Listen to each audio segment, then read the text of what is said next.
कशा आहात मुलांनो? अभ्यास करतायत ना? करायलाच पाहिजे.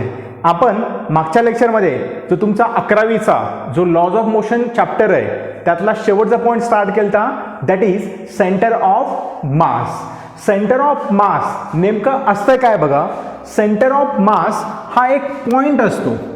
सेंटर ऑफ मास हा एक सिंपल पॉइंट असतो की ज्या पॉइंटला पूर्ण बॉडीचं मास कॉन्सन्ट्रेट झालेलं असतं. सपोज करा हा पेन आहे, हा पेन आहे. ह्या पेनवरती किंवा ह्या पेनच्या मध्ये असा एक पॉइंट असणार की ज्या पॉइंटला ह्या पेनचं पूर्णच्या पूर्ण मास कॉन्सन्ट्रेट झालेलं असतं. तशा पॉइंटला काय म्हणायचं? Centre of mass. सपोज करा ह्या पेनचं जर मला सेंटर ऑफ मास काढायचं म्हटलं तर मी कसं काढणार बघा. असं काय करायचं, असा पेन एका बोटावर ठेवून बघायचा आणि असा एक पॉइंट हुडकायचा की ज्या पॉइंटला तुमचा पेन हा स्टेबल असेल. ठीक आहे. आता लेक्चर चालू असल्यामुळे मी बोलत असल्यामुळे माझा हात व्हायब्रेट करायला लागलाय, त्यामुळं जरा भेटला. ठीक आहे. असा एक पॉइंट की ज्या पॉइंटला पूर्ण बॉडीचं मास कॉन्सन्ट्रेट झालेलं असेल त्या पॉइंटला काय म्हणायचं? सेंटर ऑफ मास. तुमच्या बॉडीचं सेंटर ऑफ मास, तुमची एक बॉडी आहे म्हणजे तुमचं मास आहे पूर्ण हे. मग तुमच्या बॉडीचं सेंटर ऑफ मास कुठं असतं? तुमच्या बेंबीमध्ये. लक्षात, रामायणामध्ये रामानं बरोबर त्या रावणाच्या बेंबीमध्ये बाण घातला होता, कारण त्याला माहित होतं ह्या रावणाचं सेंटर ऑफ मास कुठे आहे? त्याच्या बेंबीमध्ये. म्हणून बरोबर बेंबीमध्ये बाण घातला, रावण जगावर लगेच धाड दिशा तिथेच पडला. लक्षात, तुमच्या बॉडीचं सेंटर ऑफ मास कुठं असतं? तुमची बेंबी. ठीक आहे. आता बघा, मागच्या लेक्चरमध्ये मी तुम्हाला कुठल्याही डिस्क्रीट सिस्टीमचं सेंटर ऑफ मास कसं काढायचं असतं हे तुम्हाला मी शिकवलं होतं. मी फॉर्म्युले रिवाईज करेल आणि त्यानंतर जेवढे काही एक्झाम्पल शक्य होतील अर्ध्या तासामध्ये तेवढे सगळे एक्झाम्पल मी तुम्हाला आजच्या लेक्चरमध्ये कव्हर करेल. आजच्या लेक्चरमध्ये मी तुम्हाला काय काय कव्हर करणार आहे बघा. सगळ्यात अगोदर मी तुम्हाला 2 बेसिक एक्झाम्पल्स घेईल. डिस्क्रीट सिस्टीमचे 2 बेसिक एक्झाम्पल्स घेईल की सेंटर ऑफ मास त्या डिस्क्रीट सिस्टमचं कसं काढायला पाहिजे ह्यावरती मी 2 बेसिक एक्झाम्पल्स घेईल. त्यानंतर नीट 2012ला जो क्वेश्चन आला होता तो मी सॉल्व्ह करून देईल. त्यानंतर नीट 2009ला डिस्क्रीट सिस्टमवरती जो काही क्वेश्चन आला होता centre of mass find out करण्याचा, तो क्वेश्चन सॉल्व्ह करून देईल. आणि जर वेळ उरला म्हणजे अर्ध्या तासाच्या आतमध्ये जर शक्य झालं तर नीट 1997ला जो काही डिस्क्रीट सिस्टमवरती नीटमध्ये जो काही एक्झाम्पल आलं होतं ते मी सॉल्व्ह करून देईल. ठीक आहे. आता बघा, डिस्क्रीट सिस्टमचं सेंटर ऑफ मास कसं काढलं जातं. सगळ्यात अगोदरचं डिस्क्रीट सिस्टम म्हणजे नेमकं असतं काय बाबा हे सांगावं लागेल. डिस्क्रीट सिस्टम काहीच नसतं. असे जर मास जर इकडे तिकडे पडले असतील, असे मास जर इकडे तिकडे पडले असतील तर अशा पूर्ण सिस्टीमला कोणती सिस्टीम म्हणायचं? Discrete system. आणि कंटिन्युअस सिस्टम कुणाला म्हणायचं? हा पेन म्हणजे कसं आहे? Continuous system. ठीक आहे. मागच्या लेक्चरमध्ये डिस्क्रीट सिस्टमचं सेंटर ऑफ मास कसं काढायचं तुम्हाला मी शिकवलं होतं. मी एकदा रिपीट करेल. ठीक आहे. आता बघा, सपोज करा मी 2 मास घेतो, मास M1 आणि मास M2. ठीक आहे. आता M1 मासचं पोझिशन वेक्टर आहे R1. M1 मासचा पोझिशन वेक्टर कोणता आहे? R1. M2 मासचा पोझिशन वेक्टर काय आहे? R2 vector. ठीक आहे. आता मला ह्या 2 मासचं, ह्या 2 डिस्क्रीट सिस्टमचं मला सेंटर ऑफ मास काढायचं आहे. ठीक आहे. तुम्हाला पोझिशन वेक्टर दिलाय, मग सेंटर ऑफ मासचं तुम्हाला काय काढावं लागेल? Position vector. ठीक आहे. आता बघा, सेंटर ऑफ मासचं पोझिशन वेक्टर कसा काढला जातो? Position vector of centre of mass. ठीक आहे. M1 mass into position vector R1. M1 mass into position vector R1 plus M2 mass into position vector R2. मी 2 मासेसचं सेंटर ऑफ मास काढत आहे, सेंटर ऑफ मासचं पोझिशन वेक्टर काढत आहे. ठीक आहे. Divide by M1 plus M2. लक्षात, जी काय व्हॅल्यू येईल किंवा जो काही वेक्टर येईल तो वेक्टर म्हणजे काय असेल? Position vector of centre of mass. ठीक आहे, दोन बॉडीचं सेंटर ऑफ मास सपोज करा इथं आलं असेल, ह्या पॉइंटला सेंटर ऑफ मास आलं असेल, तर ह्या सेंटर ऑफ मासचं पोझिशन वेक्टर कसा काढायचा, ह्या फॉर्म्युल्याने काढायचा. ठीक आहे, सपोज करा तुम्हाला जर ह्या दोन बॉडीचं centre of mass in terms of coordinate काढायचं असेल, कोऑर्डिनेट काढायचं असेल म्हणजे काय करायचं असेल, सपोज करा तुम्हाला असं पोझिशन वेक्टर दिलं नाही, पोझिशन वेक्टर दिलं नाही आणि तुम्हाला काय दिलंय, ह्या दोन बॉडीचे कोऑर्डिनेट दिलेत. सपोज करा ह्या बॉडीचं कोऑर्डिनेट आहे x1 y1, ह्या बॉडीचं कोऑर्डिनेट आहे x2, y2 आणि तुम्हाला जर म्हटलं की ह्या बॉडीचं ह्या दोन बॉडीचं सेंटर ऑफ मास काढा. ठीक आहे, जर तुम्हाला कोऑर्डिनेटच्या फॉर्ममध्ये दिलं असेल तर सेंटर ऑफ मास पण कोऑर्डिनेटच्या फॉर्ममध्येच काढावं लागतं. ठीक आहे, मग in terms of coordinate, in term of coordinate, कोऑर्डिनेटच्या फॉर्ममध्ये सेंटर ऑफ मास कसं काय काढणार बघा. ठीक आहे, काढताना सगळ्यात अगोदर सेंटर ऑफ मासचा एक्स कोऑर्डिनेट काढायचा, वाय कोऑर्डिनेट काढायचा. ठीक आहे, एक्स कोऑर्डिनेट कसं काढायचा बघा, सेंटर ऑफ मासचा XCOM is equal to M1 into x1, ह्या बॉडीचा x1 कोऑर्डिनेट, त्यानंतर प्लस दुसरी बॉडी आणि त्या बॉडीचा x coordinate divide by M1 plus M2. ठीक आहे, सेंटर ऑफ मासचा एक्स कोऑर्डिनेट भेटला. आता सेंटर ऑफ मासचा वाय कोऑर्डिनेट कसं काढायचा बघा, YCOM is equal to M1 into y1 plus M2 into y2 divide by M1 plus M2. लक्षात, जर तुम्हाला सेंटर ऑफ मासचे जे कोऑर्डिनेट काढायचे असेल, सपोज करा सेंटर ऑफ मास इथं आला तर त्या सेंटर ऑफ मासचे कोऑर्डिनेट काय असतील, XCOM YCOM. जर ह्या सेंटर ऑफ मासचं पोझिशन वेक्टर काढायचं असेल तर ह्या फॉर्म्युलाचा यूज करायचा. ह्या तीन फॉर्म्युल्यावरती नीटनं आजपर्यंत 3 क्वेश्चन विचारलेत. 3च विचारलेत का, 1 2 3. ठीक आहे, 34 वर्षामध्ये ह्या 3 फॉर्म्युल्यावरती नीटनं 3 क्वेश्चन विचारलेत. आजच्या लेक्चरमध्ये ते आलेले 3च्या 3 एक्झाम्पल मी सॉल्व्ह करून देईल.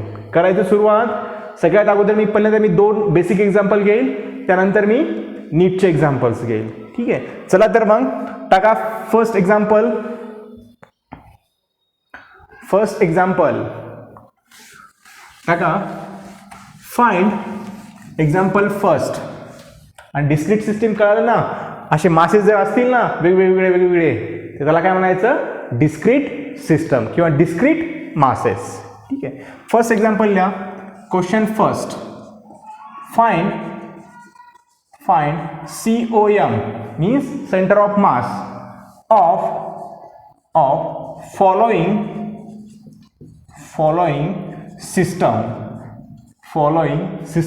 system means काय असतं, हे दोन मास मिळून एक पूर्ण सिस्टम होत असतं. ठीक आहे, सिस्टम म्हणजे असं काय वेगळं काही नसतं, हे पूर्ण म्हणजे काय झालं, सिस्टम. ठीक आहे, आता खाली तुम्हाला असे 2 मास दिलेत. सपोज करा हे मास आहे M, दुसरं मास आहे 2M.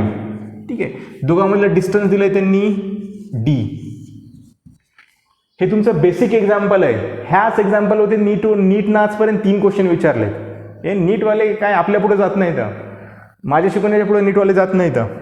ठीक आहे, 2 मास दिलेत. एका मासचं एक मास M आहे, दुसरं मास 2M आहे. दोघांमध्ये डिस्टन्स किती आहे, D.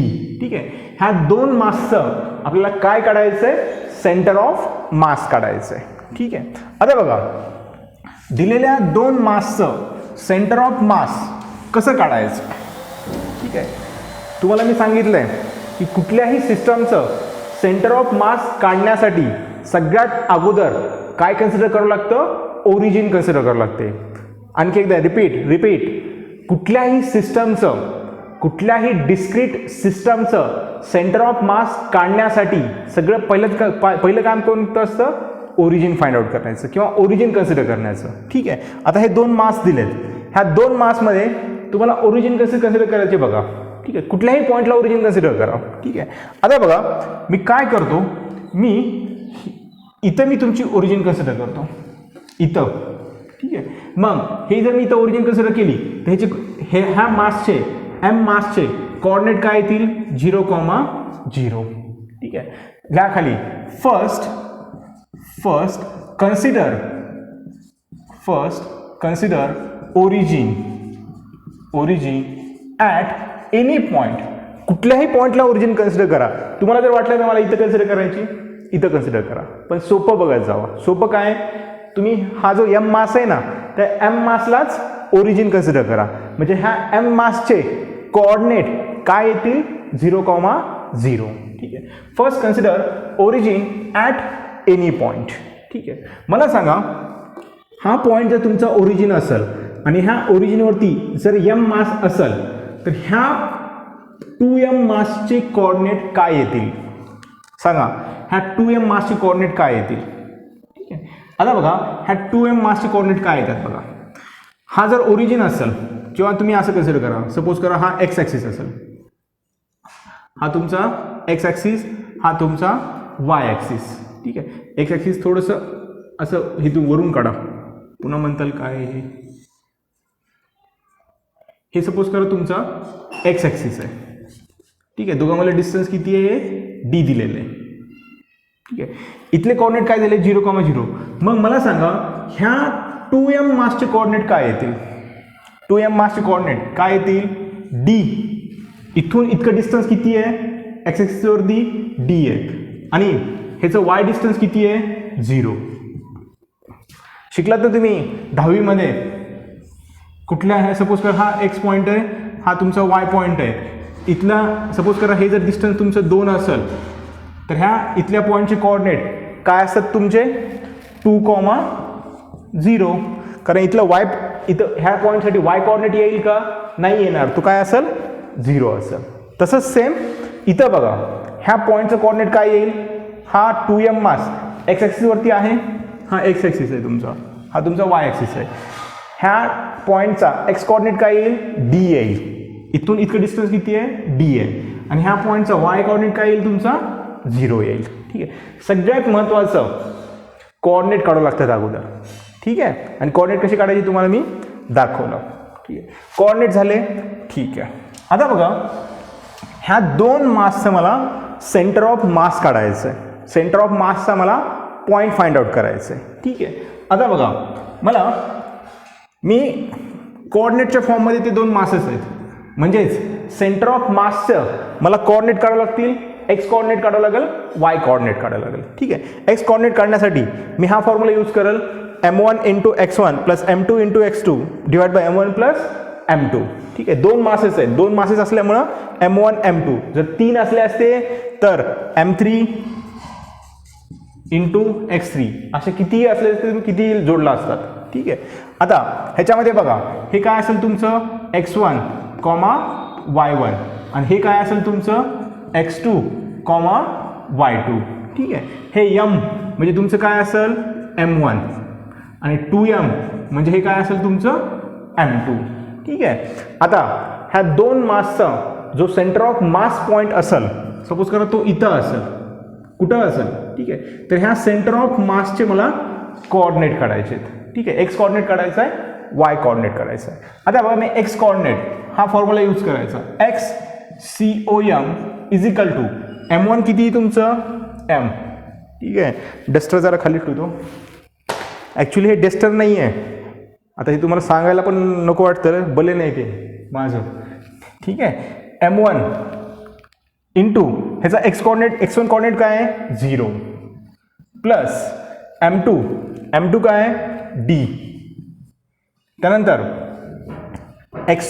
m2 मास किती आहे दुसऱ्या ह्याचं 2m. m2 किती आहे 2m. ह्याचा x2 कोऑर्डिनेट काय आहे d divide by m1 + m2. m1 किती आहे m प्लस m2 किती आहे 2m. ठीक आहे. मग काय येतं बघा, हे तर 0 झालं आणि हे किती येतं बघा 2m × d डिवाइड बाय हे किती येतं 3m. m कॅन्सल म्हणजे सेंटर ऑफ मासचा एक्स कोऑर्डिनेट काय आला 2/3 × d. ठीक आहे. सेंटर ऑफ मासचा एक्स कोऑर्डिनेट काय आला 2/3 इंटू डी. आता मला सेंटर ऑफ मासचा वाय कोऑर्डिनेट काढायचा आहे, म्हणजे कुठला फॉर्म्युला यूज करायचा, m1 into y1 plus m2 into y2. m1 मासचा y1 coordinate, m2 मासचा y2 coordinate. ठीक आहे, टाका फॉर्म्युल्यामध्ये आणि काढा. आता काय येतं बघा, y COM is equal to m1 किती आहे, m इंटू x2 किती आहे, m1 इंटू y1 किती आहे तुमचं 0 प्लस m2 किती आहे 2m इंटू y2 किती आहे तुमचं 0. ठीक आहे, divide by m1 plus m2 म्हणजेच m प्लस 2m किती येतं बघा, is equal to m into 0 0, 2m into 0 0, म्हणजेच तुमचं इथं किती येतं 0. म्हणजेच जो तुमचा सेंटर ऑफ मास आहे, ह्या दोन मासचा जो सेंटर ऑफ मास आहे त्याचे कोऑर्डिनेट काय येतात बघा, x COM comma y COM is equal to काय येतं बघा 2/3d, 0. लक्षात, ह्या दोन मासचा जो सेंटर ऑफ मास असेल किंवा सेंटर ऑफ मासचा जो पॉईंट असेल त्या पॉईंटचे कोऑर्डिनेट काय असतील 2/3d, 0. म्हणजे तो कुठे येतो बघा, तो इथं येईल, इथंच येईल ना, एक्स ॲक्सिस वरतीच येईल ना, म्हणजेच इथं 2/3d, 0. ह्या दोन मासचा सेंटर ऑफ मास इथं येईल. समजलं मी काय केलं ते. ठीक आहे, सगळ्यात अगोदर ओरिजिन कन्सिडर करायची, सगळ्यात महत्त्वाचा पॉईंट आहे, ओरिजिन कन्सिडर करायची. ठीक आहे, ओरिजिन तुम्ही ह्याला कन्सिडर करा, ह्याची कोऑर्डिनेट बघा काय येतील 0,0, ह्याची कोऑर्डिनेट काय येतील d, 0. ठीक आहे, हे 0,0 म्हणजे x1 y1 आणि d, 0 काय असेल x2 y2. लक्षात. ठीक आहे, ह्यानंतर मी तुमच्या फक्त नीटमधले एक्झाम्पल्स घेईन कारण वेळ कमी झाला आहे. ठीक आहे, टाका आता खाली एक्झाम्पल 2. हे बेसिक एक्झाम्पल आहे, ह्याच एक्झाम्पलमध्ये नीटने आतापर्यंत 3 क्वेश्चन विचारलेत. ठीक आहे, लिहा खाली आता एक्झाम्पल 2. तुम्हाला स्क्रीनवरती एक्झाम्पल दिसल, ठीक आहे. सेंटर ऑफ मासचं तुम्हाला मी DPP पाठवलेली आहे व्हॉट्सअप ग्रुपवरती. ठीक आहे, सेंटर ऑफ मासचं DPP मध्ये 3 नंबरचा क्वेश्चन आहे. हा आलाय नीट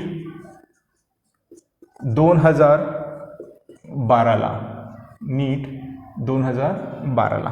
ठीक आहे, क्वेश्चन काय म्हणते बघा, 3 masses are placed on x axis. ठीक आहे, मी अगोदर क्वेश्चन सॉल्व करतो. क्वेश्चन अगोदर मी हे करून घेतो, मी अगोदर कोऑर्डिनेट सिस्टीम काढून घेतो. हे तुमची x कोऑर्डिनेट, हे तुमचा y कोऑर्डिनेट. काय म्हणते 3 मासेस आहेत, मी 2 मासेसचं एक्झाम्पल घेतलं होतं, ह्या भाऊनं 3 मासेसचं विचारलं. काय म्हणते बघा, 3 masses are placed on x axis, 300 gram at origin. ओरिजिनला कोणता मास आहे 300 ग्रॅम.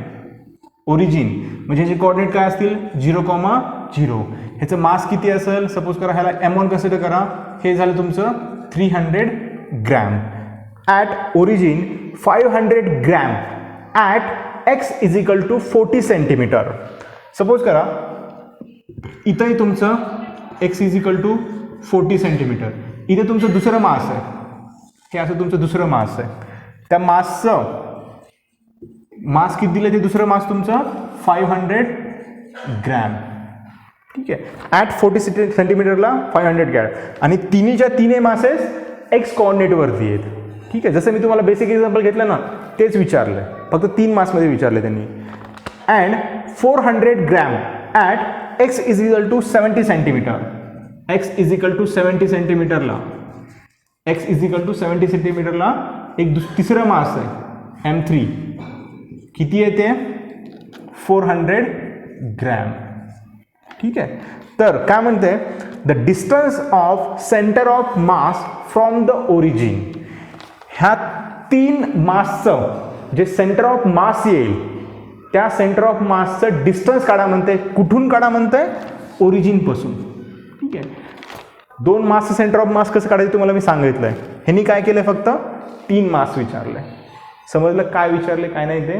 ठीक आहे.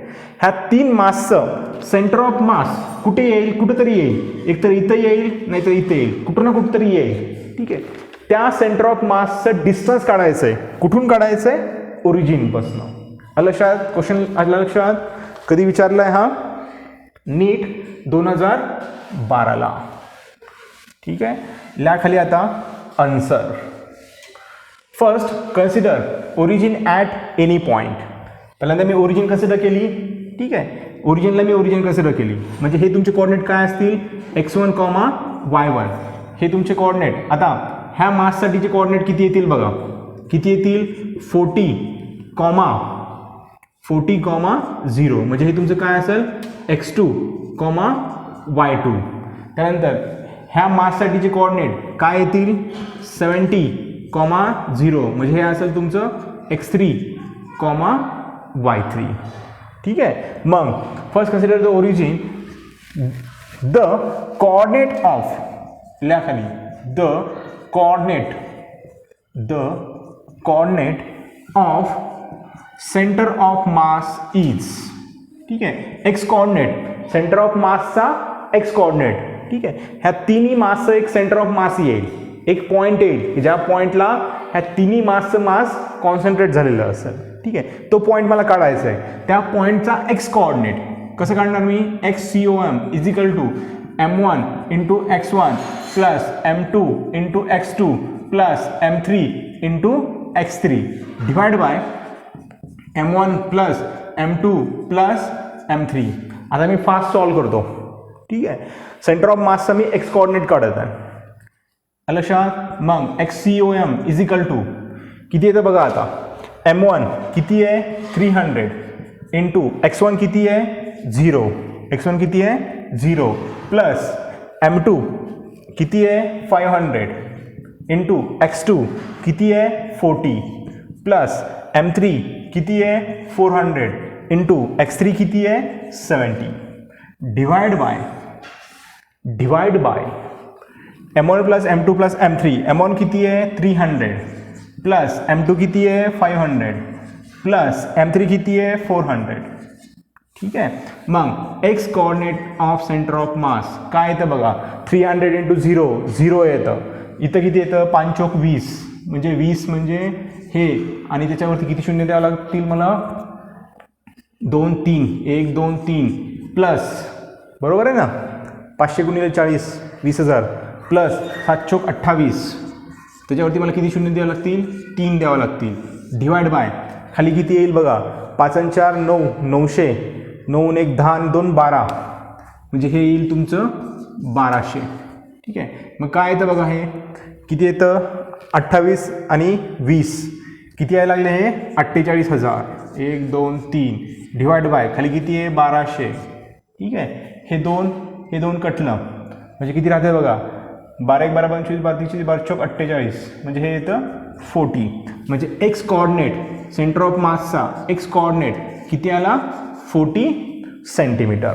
ठीक आहे. सेंटर ऑफ मासचा एक कोऑर्डिनेट भेटला, एक्स कोऑर्डिनेट भेटला. आता वाय कोऑर्डिनेट काढायचा. ठीक आहे. आता बघा वाय कोऑर्डिनेट मी कसं काढतो. इथंच लिहितो मी आता y coordinate. YCOM is equal to M1 into y1. इथे जसं मी M1 इंटू x1 केलं तर तसं वाय कोऑर्डिनेट काढताना सेंटर ऑफ मासचा वाय कोऑर्डिनेट काढताना वायच्या टर्म घ्यायच्या. M1 into y1 plus M2 into y2 plus M3 into y3 divide by M1 plus M2 plus M3. ठीक आहे. व्हॅल्यू पुट करा.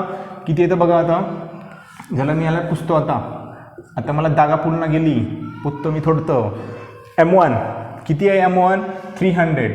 ठीक आहे. इंटू y1 किती आहे? 0 प्लस M2 म्हणजे हे किती आहे? 500 इंटू y2 किती आहे? इथं किती आहे y2?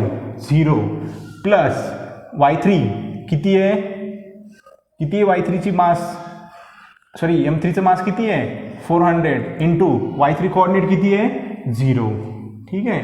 खाली किती येईल? खाली 1200. मी डायरेक्ट लिहून टाकतो. पण ठीक आहे बाबा, तुमच्या मनाने पैसे भरलात तुम्ही, तुमच्या मनाने चालू लागतं. 300 प्लस 500 प्लस 400 ठीक आहे. मला सांगा 300 इंटू 0, 500 इंटू 0, 400 इंटू 0 काय यायला लागलं, सगळं झिरोच यायला लागलं आहे. ठीक आहे, म्हणजेच y coordinate of centre of मास किती येईल, 0.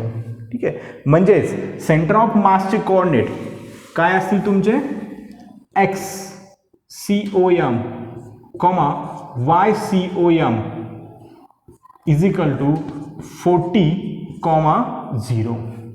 लक्षात, जे तुमच्या 3 बॉड्या दिल्या होत्या ना, 3 बॉड्याचा सेंटर ऑफ मास कुठं असेल, कोणत्या कोऑर्डिनेटला असेल, 40,0 म्हणजे एक्स ॲक्सिसवरती असेल. लक्षात, हे नीटचं एक्झाम्पल आहे 2012चं. ठीक आहे, आता मी पटकन दुसरं एक्झाम्पल घेतो. आता टाका नेक्स्ट एक्झाम्पल नीटमधलं नेक्स्ट एक्झाम्पल स्क्रीनवरती दिसत असाल. लॉक किया जाए बघा एक्झाम्पल स्क्रीनवरती काय बघा, एक्झाम्पल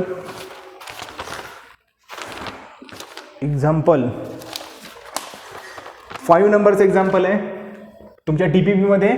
5 नंबरचं एक्झाम्पल आहे. हे आलंय नीट एक्झामसाठी नीट अभ्यास करायचा. ठीक आहे, आणि एक लक्षात घ्या, टेन्शन घेऊ नका, अभ्यास फ्रीली करा. एक लक्षात घ्या, जरी नाही समजलं ना, प्रयत्न करा. ठीक आहे, ह्या वर्षी नाही समजलं, नाही कळालं, नाही नीटमध्ये सिलेक्शन झालं, पुढच्या वर्षी पुन्हा प्रयत्न करा. जे मुलं माझ्याकडे ह्या वर्षी फीस भरून आलेले असतील त्याला मी पुढच्या वर्षी फ्री शिकवाल, त्याच्याकडून मी फीस नाही घेणार. तो मुलगा जोपर्यंत नीटमध्ये सिलेक्ट होत नाही, तोपर्यंत त्या मुलाला मी फ्री शिकवाल, परंतु एकदा फीस जर त्यांनी भरली असेल तर. ठीक आहे, त्यामुळे रिलॅक्स अभ्यास करा. ठीक आहे, नेक्स्ट एक्झाम्पल टाका. आता हे आलंय नीट 2009. ठीक आहे, काय एक्झाम्पल म्हणते बघा, 2 bodies of mass 1 kg and 3 kg having position vector. 2 मासचं पोझिशन वेक्टर दिलं आहे, म्हणजे सेंटर ऑफ मास काढण्यासाठी मला पोझिशन वेक्टरची फॉर्म्युला यूज करावं लागतील. ठीक आहे, आता बघा पोझिशन वेक्टर कसं असतं बघा. हे तुमचं 2 मास, सपोज करा हे तुमचं 1 kg, हे तुमचं M1 काय 1 kg. हा M1 मासचं पोझिशन वेक्टर दिलं आहे त्यांनी. M1 मासचं पोझिशन वेक्टर दिलं आहे. काय दिलं आहे पोझिशन वेक्टर बघा, R1 वेक्टर. काय दिलं आहे त्यांनी, I1, इथून इकडे लिहितो जरा, R1 वेक्टर. हा M1 मासचा पोझिशन वेक्टर म्हणजे R1 वेक्टर किती दिला आहे बघा त्यांनी, I cap plus 2K cap plus 2J cap. ठीक आहे, अँड जो 3 kgचा मास आहे, 2 मासेस आहेत, आणि दुसऱ्या मासचं पोझिशन वेक्टर हा 3 kgचा आहे. हे तुमचं M2 मास आहे, त्याचा पोझिशन वेक्टर म्हणजे R2 वेक्टर काय दिलं आहे बघा, R2 vector is equal to minus 3I cap minus 2J cap plus K cap. ठीक आहे, respectively the centre of mass of this system has position vector. ह्या 2 मासेसचं जे तुमचं सेंटर ऑफ मास येईल, सपोज करा इथं येत असेल, सपोज करा म्हटलंय सेंटर ऑफ मास, ह्या 2 मासेसचं सेंटर ऑफ मास जर इथं येत असेल तर ह्या सेंटर ऑफ मासचं मला काय काढा म्हणते, ते पोझिशन वेक्टर काढा म्हणते. म्हणजे मला काय काढा म्हणते, RCOM काढा म्हणते, position vector of centre of मास काढा म्हणते. ठीक आहे, लक्षात, हे विचारलंय नीट 2009ला. ठीक आहे, बोर्ड जरा मी साफ करून घेतो. ल्या खाली the centre of mass, the position vector असं करा, द पोझिशन वेक्टर. कारण मला M1 मासचं पोझिशन वेक्टर दिलं आहे, M2 मासचं पोझिशन वेक्टर दिलं आहे, म्हणजे मला सेंटर ऑफ मासचं पण काय काढावं लागेल, position vector. The position vector of centre of mass is, कसं काढणार मी, RCOM is equal to. Example solve करताना तुम्हाला सोपं वाटत असेल, की मी सोपे एक्झाम्पल घेतले, तसं काही नाही आहे. ओपन चॅलेंज आहे तुम्हाला. तुम्ही मला कधीही फोन करून विचारा की सर हे एक्झाम्पल सॉल्व करून द्या, मी सॉल्व करून देईल. ठीक आहे, असं नाही की मी सोपे एक्झाम्पल घेतले, माझी मेथड सॉल्व करण्याची सोपी आहे, त्यामुळे ते तुम्हाला सोपं वाटतं. ठीक आहे, The position vector of center of mass is equal to m1 r1 vector, दोन मासेस दिलेत म्हणजे m1 आणि m2 घ्यावं लागेल मला, m2 into r2 vector divide by m1 plus m2. बरोबर आहे. सेंटर ऑफ मासचं पोझिशन वेक्टर काढण्याचा फॉर्म्युला घेतला आहे. ठीक आहे, व्हॅल्यू पुट करा, विषय संपला. विषय खोल नाही आहे, विषय सोपा विषय आहे. m1 किती दिलाय तुम्हाला 1 इंटू r1 वेक्टर किती आहे आय कॅप प्लस 2 जे कॅप. ठीक आहे, इथं अगोदर जे लिहा, इथं नाही असं लिहिलं तरी चालतं, काय फरक नाही पडत कारण दोन्ही केस दिले ते. जे cap into K cap 2 I cap into 2 जे कॅप प्लस 2 के कॅप प्लस m2 किती दिलं m2 तुम्हाला 3 इंटू m2चं पोझिशन वेक्टर किती दिलं तुम्हाला -3 आय कॅप मायनस 2 जे कॅप प्लस के कॅप. ठीक आहे, डिवाइड बाय m1 किती आहे 1 प्लस m2 किती आहे 3. झालं. सॉल्व करा आता फक्त RCOM. आता लिहित बसत नाही मी, डायरेक्ट मी सॉल्व करतो. काय येतं बघा, 1 मध्ये मल्टिप्लाय करा, ब्रॅकेटमध्ये काय येतं बघा आय कॅप प्लस 2 जे कॅप प्लस 2 के कॅप. ठीक आहे, ह्या 3 मध्ये मल्टिप्लाय करा, किती येते -3 इंटू 3 -9 आय कॅप. ठीक आहे, 3 पुन्हा मध्ये मल्टिप्लाय करा, -6 जे cap plus 3 K cap divide by, आता डिवाइड बाय किती येते 4. ठीक आहे, सॉल्व करा आता. हे किती येतं सांगा आता.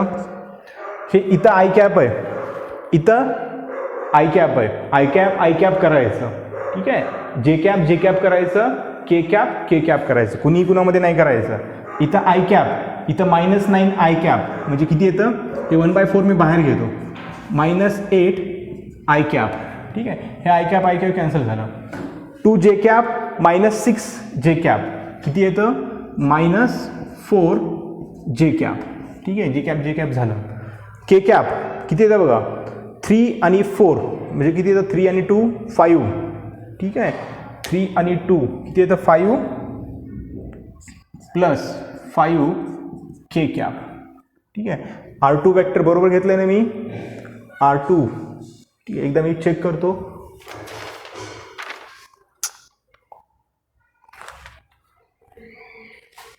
इथं सॉरी, इथं 2 कॅप नाही आहे, इथं के आहे फक्त, इथं फक्त के आहे, इथं फक्त के आहे. ठीक आहे, इथं फक्त के आहे म्हणजे इथं काय येऊन जाईल 4 के वेक्टर. इथं फक्त के आहे, मग इथे मी 2 घेतलं होतं, चुकून घेतलं होतं, सॉरी त्याबद्दल, राग वगैरे आला असेल तर. इथं के आहे फक्त. ठीक आहे, म्हणजे इथं केच लिहा फक्त. त्यानंतर ह्या 1 मध्ये मल्टिप्लाय केलं, तिथं फक्त काय राहील, केच राहील फक्त, के.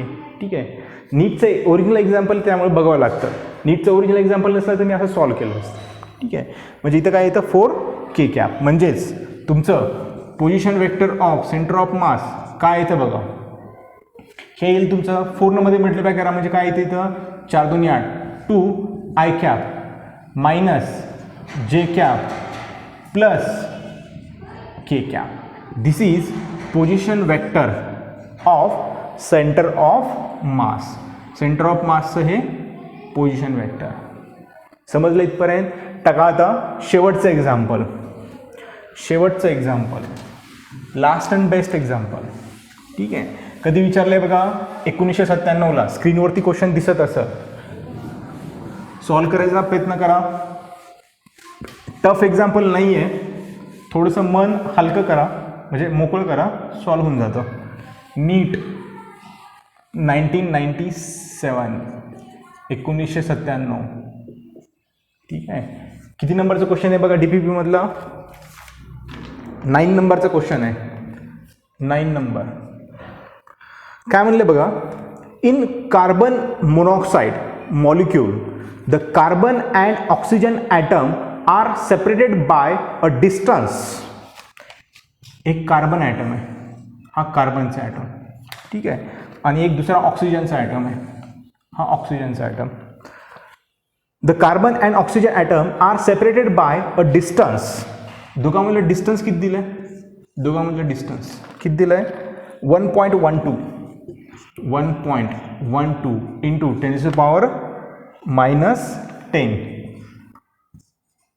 10⁻10 मीटरमध्ये दिलं आहे, -10 मीटर, ठीक आहे. Are separated by a distance. The distance of the centre of mass from the carbon atom is. The distance of the centre of mass of carbon atom. एक कार्बन ॲटम दिला आहे, एक ऑक्सिजन ॲटम दिला आहे, ठीक आहे. तर त्या दोन ॲटमचं तुम्हाला सेंटर ऑफ मास काढायचं आहे, ठीक आहे. आता मला सांगा, त्यांनी ह्याच्यामध्ये तुम्हाला मास दिलं आहे का? कार्बनचं मास, ऑक्सिजनचं मास दिलं आहे का? नाही दिलं. ते तुम्हाला माहीत पाहिजे, आणि ते कुठून माहीत होणार? तुम्हाला केमिस्ट्रीमधून माहीत होणार, ठीक आहे. त्यामुळं फिजिक्स हा असा सब्जेक्ट आहे की त्याच्यामध्ये थोडीशी केमिस्ट्री मिक्स करतात, थोडीशी बायोलॉजी मिक्स करतात, थोडंसं मॅथ मिक्स करतात. हे फिजिक्स म्हणजे भेळ आहे सगळी, ठीक आहे. त्यामुळे पोरांना जरा टफ वाटायला लागते, परंतु फिजिक्ससारखा सब्जेक्ट ह्या जगात नाही आहे, ठीक आहे. लक्षात, उत्तर सांगेल मी त्याचं, पण आता जरा ऑनलाईन क्लासेस आहेत, ठीक आहे. कार्बनचं मास किती असेल? कार्बनचं mass M1 = 12 AMU atom mass unit, ठीक आहे. त्यानंतर ऑक्सिजनचं मास किती असेल? 16 AMU, ठीक आहे. एक कार्बन ॲटम आहे, ऑक्सिजन ॲटम आहे, त्यांचं मास दिलं आहे, दोघांमधलं डिस्टन्स दिलं आहे. आपल्याला काय काढा म्हणतंय? ते सेंटर ऑफ मास काढा म्हणतंय, ठीक आहे. सेंटर ऑफ मास, ह्या दोन ॲटमचं सेंटर ऑफ मास कुठं येईल त्याचे कोऑर्डिनेट काढा म्हणतंय, ठीक आहे. पोझिशन वेक्टर काढायचं नाही आहे. पोझिशन वेक्टर दिले असतील तर पोझिशन वेक्टर काढायचा. इथे ते काय काढायचं आहे? तर कोऑर्डिनेट काढायचे, ठीक आहे. द फर्स्ट काय कन्सिडर करायचं? ओरिजिन कन्सिडर करायची. कुठल्याही ॲटमला ओरिजिन कन्सिडर करा, ठीक आहे. कार्बन ॲटमला तुम्ही ओरिजिन कन्सिडर करा, म्हणजेच ह्याचे कोऑर्डिनेट काय येतील तुमचे? 0,0, म्हणजे हे तुमचं x1 असेल, हे तुमचं y1 असेल, ठीक आहे. ह्याला असंच x ॲक्सिसवरती आहे म्हणून कन्सिडर करा, म्हणजेच ह्याचे कोऑर्डिनेट काय येतील बघा. मला सांगा, इथून इतकं डिस्टन्स म्हणजे तुमचं x डिस्टन्स असेल, लक्षात. एक ॲटम इथं आहे, एक ॲटम इथं आहे, ठीक आहे. इथून इतकं डिस्टन्स म्हणजे तुमचं काय असेल? x डिस्टन्स असेल. ह्या पॉईंटला y कोऑर्डिनेट असेल का? नसणार आहे. y कोऑर्डिनेट किती असेल? इथं तुमचं 0 असेल, ठीक आहे. मग इथून इतकं डिस्टन्स किती असेल तुमचं? 1.12 इंटू 10⁻10 आणि y कोऑर्डिनेट काय असेल तुमचा? 0. इतकून इतकं डिस्टन्स म्हणजे तुमचा x कोऑर्डिनेट असेल, ठीक आहे. x भेटला, y भेटला, x2 भेटला, y2 भेटला, ठीक आहे. वाटलं तर लिहा इथं x2, y2, ठीक आहे. फर्स्ट काय आपण? First consider origin. First consider origin. कुठल्याही ॲटम, एका ॲटमला ओरिजिन कन्सिडर करा, ठीक आहे. सेंटर ऑफ मास काढताना पहिल्यांदा ओरिजिन कन्सिडर करायची, ठीक आहे. ह्या ॲटमला तुम्ही ओरिजिन कन्सिडर करा, म्हणजे ह्या ॲटमचे कोऑर्डिनेट काय असतील? 0,0, ठीक आहे. फर्स्ट कन्सिडर ओरिजिन, ठीक आहे. Origin. The coordinate of centre of mass. The coordinate of centre of mass is, ठीक आहे. सेंटर ऑफ मासचे आता मला कोऑर्डिनेट काढायचे आहेत. एक्स कोऑर्डिनेट काढायचा आहे, वाय कोऑर्डिनेट काढायचा आहे. एक्स कोऑर्डिनेट कसं काढणार बघा? XCOM = कसं काढणार? M1 × X1. दोन मासेस आहेत, C आणि O, ठीक आहे. कार्बन आणि ऑक्सिजन मासेस आहेत, म्हणजेच M2 × X2 divide by M1 + M2, ठीक आहे. मग व्हॅल्यू पुट करा. काय येतं बघा? M1 किती आहे? 12 इंटू X1 कोऑर्डिनेट किती तुमचा? 0 प्लस M2 किती तुमचं? 16. ऑक्सिजनचं मास 16 असतं, केमिस्ट्री. कार्बनचं मास 12 असतं, केमिस्ट्री, ठीक आहे. त्यानंतर X2 किती तुमचा? 1.12 into 10⁻10 divide by M1 + M2 म्हणजे किती येईल? हे तुमचं 12 + 16. 12 प्लस 16. ठीक आहे, हे कॅल्क्युलेट करा. हे कॅल्क्युलेशन करून हे तुमचं येतं XCOM, हे येतं तुमचं 0.64 इंटू 10⁻⁻10. ठीक आहे, हे कॅल्क्युलेट करा. हे तर काय 0 होऊन बसल, 12 इंटू 0 0 होऊन बसल. इथं काय येतं बघा, 16 गुणिले 1.12, 16 गुणिले 112. कॅल्क्युलेट करा, जी काय व्हॅल्यू येते, ठीक आहे, त्या व्हॅल्यूला हे किती येतं बघा, 12 प्लस 16 त्यांनी डिवाइड करा. ठीक आहे, वाटलं तर मी थोडंसं करून देतो. 6 7 8 आणि हे 28. ठीक आहे, वरी काय येतं बघा, 16 32. वाटलं तर मी करून दाखवू का, गुणिले 16, 16 32ला 2, हा चले 3, 16 17 18 19 9, हा चला 1, 16 1 16 आणि 1 17, 17.92. लक्षात, हे केलं की हे येऊन जाईल. सेंटर ऑफ मासचा एक्स कोऑर्डिनेट भेटला. आता वाय कोऑर्डिनेट काढायचा आहे. ठीक आहे, मग वाय कोऑर्डिनेटचं फॉर्म्युला लिहून टाका. वाय कोऑर्डिनेट, सेंटर ऑफ मासचा वाय कोऑर्डिनेट कसं काढणार मग, m1 into y1 plus m2 into y2 divide by m1 plus m2. Value put करा. m1 किती आहे 12 इंटू y1 किती आहे, y1 किती आहे 0 प्लस m2 किती आहे 16 इंटू y2 किती आहे 0 आणि खाली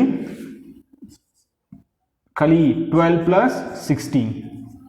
ठीक आहे, लक्षात, 12 इंटू 0 0, 16 इंटू 0 0, म्हणजे हे टोटल सगळं 0 माणूस आहे, टोटल सगळं 0. म्हणजेच the coordinate of centre of mass काय येईल, आन्सर तुमचं the coordinate of centre of mass is काय येतं बघा, XCOM, YCOM is equal to काय येतात कोऑर्डिनेट सेंटर ऑफ मासचे 0.64 इंटू 10⁻⁻10, 0. ठीक आहे, मग हा कोऑर्डिनेट कुठं असेल बघा, y0 आहे म्हणजे हा कोऑर्डिनेट x वरतीच असेल ना. कुठं असेल बघा, हे इथं कुठला पॉईंट आहे तुमचा 1.12 आहे म्हणजे ह्याच्या अलीकडेच असेल कुठेतरी. इथं सपोज करा इथं असेल. कार्बन आणि ऑक्सिजन ह्या 2 मॉलिक्यूलचा सेंटर ऑफ मास कुठे येतो, इथं येतो. म्हणजे ह्या पॉईंटला पूर्ण मास कॉन्सन्ट्रेट झालेलं असतं. त्या 2 ॲटमचं पूर्ण मास ह्या पॉईंटला कॉन्सन्ट्रेट झालेलं असेल. हे तुमचं असेल सेंटर ऑफ मास आणि ह्याची कोऑर्डिनेट काय असतील 0.64 इंटू 10⁻⁻10, 0. लक्षात, सेंटर ऑफ मास हा असा पॉईंट असतो की ज्या पॉईंटला त्या पूर्ण सिस्टीम कळती ना, ही पूर्ण सिस्टीम, हे पूर्ण सिस्टीम, त्या पूर्ण सिस्टीमचं मास कॉन्सन्ट्रेट झालेलं असतं. लक्षात, नेक्स्ट लेक्चरमध्ये तुम्हाला मी कंटिन्युअस बॉडीचं, ही कंटिन्युअस बॉडी आहे, पेन म्हणजे कंटिन्युअस बॉडी आहे, एखाद्या कंटिन्युअस बॉडीचं सेंटर ऑफ मास कसं काढायचं हे तुम्हाला मी नेक्स्ट लेक्चरमध्ये कव्हर करेल. ठीक आहे, अभ्यास करा, डॉक्टर व्हायचं आहे. ठीक आहे, आणि फिजिक्स गरजेचं असतं. फिजिक्सनं तुमचं लॉजिक डेव्हलप होतं. सपोज करा 2 MBBS डॉक्टर असतील, एक हुशार असते, दुसरं ढ असते. हुशार कशामुळे असते, कारण त्याचं लॉजिक परफेक्ट असते. एखाद्या पेशंट त्याच्याकडे आला ना तर लगेच कळतं की ह्याला काय झालं आहे, ह्याचं नेमकं दुखायला कुठं हे त्याला लगेच कळतं. आणि दुसरा एक डॉक्टर असते MBBS, त्याला काही येड्याला काहीच कळत नसते. ते कारण काय त्याचं, कारण त्याचं फिजिक्स वीक असते 12वीला असताना, म्हणून त्या येड्याला काही कळत नसते. ज्या माणसाचं फिजिक्स स्ट्रॉंग असतं त्याचं लॉजिक खूप स्ट्रॉंग असतं. ठीक आहे, MBBS करण्यासाठी तुमचं लॉजिक परफेक्ट असायला पाहिजे, बायोलॉजी परफेक्ट असायलाच पाहिजे, परंतु तुमचं लॉजिक पण डेव्हलप व्हायला पाहिजे. लॉजिक डेव्हलप कोण करत असतं, फिजिक्स करत असतं. ठीक आहे, त्यामुळे अभ्यास करत राहा.